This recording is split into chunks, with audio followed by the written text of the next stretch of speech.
సిద్దిపేట జిల్లా దుబ్బాకలో రైతులు మరోసారి రోడ్డెక్కారు. వ్యవసాయ సహకార కేంద్రం వద్ద రైతులు క్యూ కట్టారు. అర్ధరాత్రి 2 గంటల నుంచే క్యూ లైన్ కట్టేశారు. ఒక్క ఆధార్ కార్డుకు ఒక యూరియా బ్యాగ్ మాత్రమే ఇవ్వడంతో ఒక్క బస్తా ఏం సరిపోతుందని రైతులు ఆవేదన వ్యక్తం చేస్తున్నారు. వ్యవసాయ కేంద్రంలో 560 బస్తాల యూరియానే ఉందని చెబుతున్నారు. అటు క్యూ లైన్ చూస్తే సుమారు 1000 మంది రైతులు యూరియా కోసం ఎదురు చూస్తున్నారు. పక్క మండలం నుంచి కూడా రైతులు తరలివస్తున్నారు. నేను రాత్రి 3:30కి వచ్చిన ఇప్పటిదాకా కూడా లైన్ రాలేదు. వచ్చినాక ఒకటే బ్యాగ్ ఇస్తామంటారు. నేను సోమవారం నుంచి రోజు 4 గంటల లైన్ కట్టుకుంటూ పోతున్నా. ఇవాళ ఒక బ్యాగ్ ఇస్తామంటారు. మాకు 2 కావాలని కొట్లాడుతున్నారు. ప్రభుత్వం ఇప్పటికైనా మారి మాకు బ్యాగులు సరిపోయాలి, రైతులకు సరిపోయాలి బ్యాగులు అందరికీ ఇవ్వాలని కోరుకుంటున్నాం. వ్యవసాయం చేసే రైతులు ఎక్కడోళ్ళక్కడ కోడి మెడలు ఎత్తురు. రాత్రి 2 గంటలకు, 3 గంటలకు, 11 గంటలకు, 4 గంటలకు, 5 గంటలకు వచ్చిర్రు. ఎక్కడ అక్కడనే ఒరుగుతురు, ఆగమాగం చేస్తురు. ఒక్క సంచి ఇస్తామంటారు. మరి పంపిన లారీలన్నీ ఎటువైనాయి, ఏమవుతున్నాయి?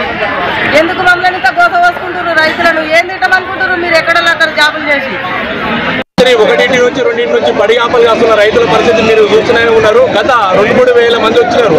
వారం 10 రోజుల నుండి కనీసం లారీలు రాకపోతే వాళ్ళ పరిస్థితి ఏంది? రైతుల పరిస్థితి ఏంది? ఇలా ఉంటే గవర్నమెంట్ కానీ అధికారులు కానీ ఏం చేస్తున్నాయి? రోజుకో లారీ కానీ 2 లారీలు కానీ వస్తే ఇట్లాంటి పరిస్థితి ఉంటుందా? ప్రతి విలేజ్కి ఒక లారీ పంపించే ఉంటే ఇట్లాంటి పరిస్థితి రాకపోతుండే కదా. తక్షణమే కలెక్టర్ కానీ మిగతా అధికారులు కానీ తొందరగా ఈ లారీలు పంపించే ప్రయత్నం చేయాలి. లారీలు లేకపోతే రైతులు కొట్టుకుంటారు.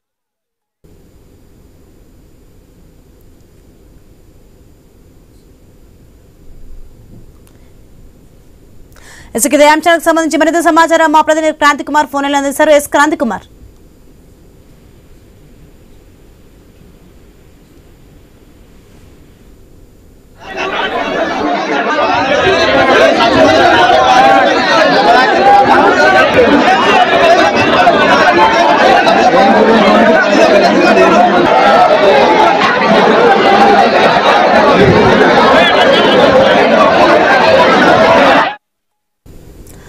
బ్రేకింగ్ చూస్తున్నాం. సిద్దిపేట జిల్లా దుబ్బాకలో రైతులు మరోసారి రోడ్డెక్కారు. వ్యవసాయ సహకార కేంద్రం వద్ద రైతులు క్యూ కట్టారు. రైతుకి ఇదే అంశానికి సంబంధించి మరింత సమాచారం మా ప్రతినిధి క్రాంతి కుమార్ ఫోన్ లో అందిస్తారు.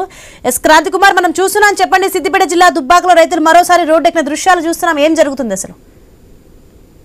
ఇక్కడ చూసినట్లయితే మెదక్ సిద్దిపేట జిల్లాలో రైతుల పరిస్థితి ఎలా ఉందంటే, ఏదో వరదలు తుఫాన్లు వచ్చి మొత్తం ఇండ్లన్నీ మునిగిపోయినప్పుడు హెలికాప్టర్లో వచ్చి పులిహోర పొట్లాలు వేస్తుంటారు చూసారా, అలా ఉంది పరిస్థితి. ఇక్కడ రైతులకు కావాల్సిన అవసరాలకు ఏమాత్రం అంటే కనీసం 25%, 10% కూడా కాకుండా యూరియా బస్తాలు తీసుకొస్తున్నారు. 3-4 రోజులకు ఒకసారి ఒక లారీ వస్తుంది.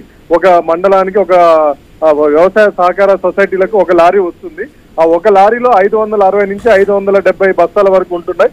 కానీ కనీసం 1000 నుంచి 2000 మంది రైతులు వస్తున్నారు. ఆ వచ్చిన క్యూ లైన్ లో ఉన్న రైతులకు ఒక్కొక్కరికి ఒక్కొక్కటి, ఒక ఆధార్ కార్డుకి ఒక యూరియా బస్తా చొప్పున ఇస్తున్నారు.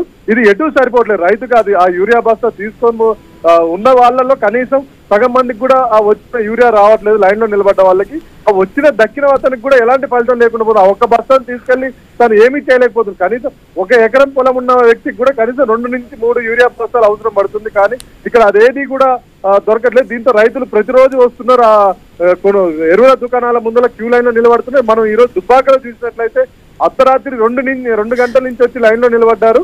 ఆ లైన్ లో బారులు నిలబడ్డా. ఇప్పుడు ఒక లారీ వచ్చింది. ఆ లారీలో దాదాపు 550 పైన, సుమారు 550 యూరియా బస్తాలు ఉన్నాయి. అక్కడ రైతులు మాత్రం 1000 మంది దాకా ఉన్నారు. ఇప్పుడు వాళ్ళకి అందులో ఎంతమందికి వస్తుందో కూడా తెలియని పరిస్థితి ఉంది. అదే పక్కనే ఉన్న విరుదటి ఎరువుల దుకాణం వద్ద ఒకేసారి యూరియా లారీ రావడంతో రైతులు ఒకరికొకరు తోపులాటలు జరిగాయి. ఒకరికొకరు తోసుకున్నారు ఆ యూరియా బస్తాల టోకెన్ల కోసం. ఇక్కడ గల్లీ ఫైట్ లాగా కనిపిస్తుంది. రైతులు ఒక యూరియా బస్తా కోసం ఒకరికొకరు కొట్టుకున్న పరిస్థితులు మనకు కనిపిస్తున్నాయి ఇక్కడ దుబ్బాకలో. Right, thank you Kranti.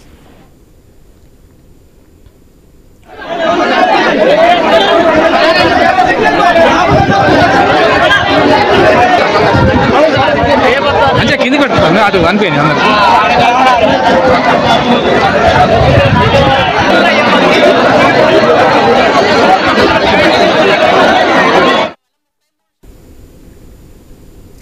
Alluri Sitaramaraju